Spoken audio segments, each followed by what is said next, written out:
المكان اللي أنا فيه تقريبا عمره فوق 900 سنة.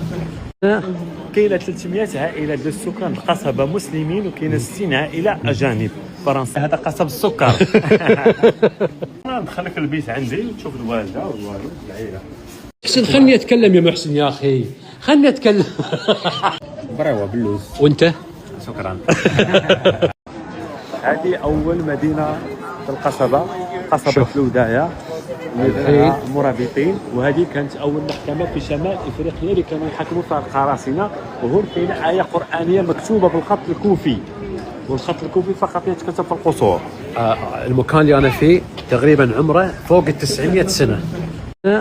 كاينه 300 عائله ديال السكان القصبه مسلمين، وكاينه 60 عائله اجانب فرنساويين زيطانيان يعملون في الانبساط يسكنون معنا في القصبه. يقولون والبيوت كلها. هذه القصبة، تقصد قصبة هذه ولا؟ لا القصبه الودايه، هذا قصب السكر.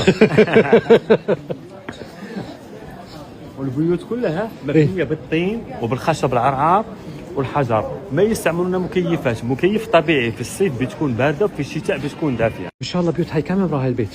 هذا كلهم بيوت. كل في ناس عايشين داخل؟ نعم انا من السكان. انا ندخلك البيت عندي وتشوف الوالده والوالد العائله. أنا الحين دخلت بيت يرجع كم عمر هالبيت؟ بيت مغربي اكثر من 300 عام. 300 سنة. شوف ولكن في تجديد. أكيد لازم يكون في تجديد. شوف هنا الوالدة تجلس الله يحفظها. ها الوالده جلست هون، والوالده جلست هون.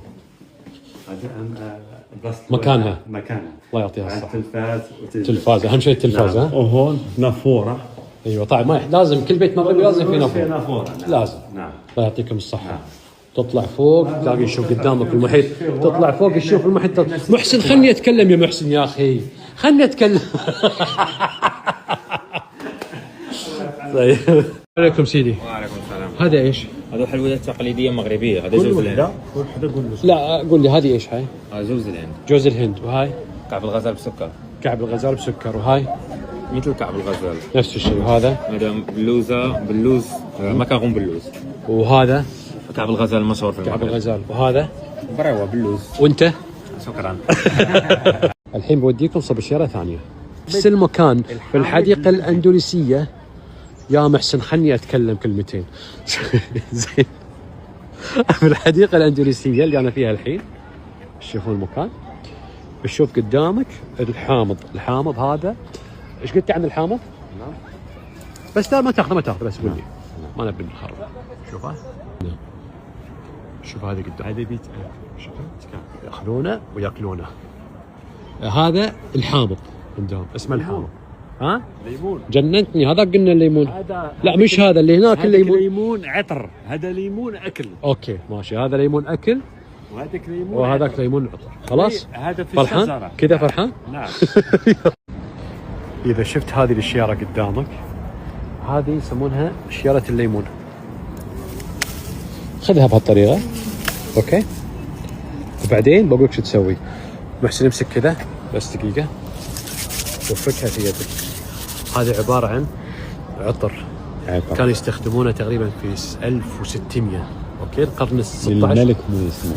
الملك مولاي اسماعيل الجد الاكبر لمحمد السادس. الجد الاكبر حق الملك محمد السادس. كانوا كان كل شيء يستخدمون طبيعي. هذه. على فكره هذا عطر يعني يحطونه حتى في غراش، كانوا مثل يطحنونه. نعم. صح ولا لا محسن؟ نعم. طلعون منه روائح جميله يسمونها ريحه الليمون، وكانوا حتى النساء يحطونها هنا. صح. وعلى فكره اذا جيت ولقيت لك ليمونه فريش، هاي مش احنا نسميها سنطره بالإيطالي على فكره. اوكي تاخذها معك كذكرى. صح. شكرا يا اهل المغرب. خلنا اراويكم القوارب اللي تقطع بين سلا والرباط اللي كنت اتكلم عنهم من شوي.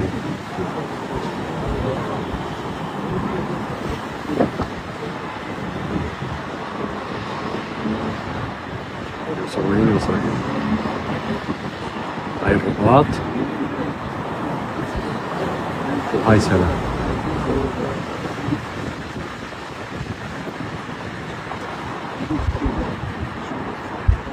وهاي برج محمد السادس. ما شاء الله تبارك الله. ليش الرباط سميت بالرباط؟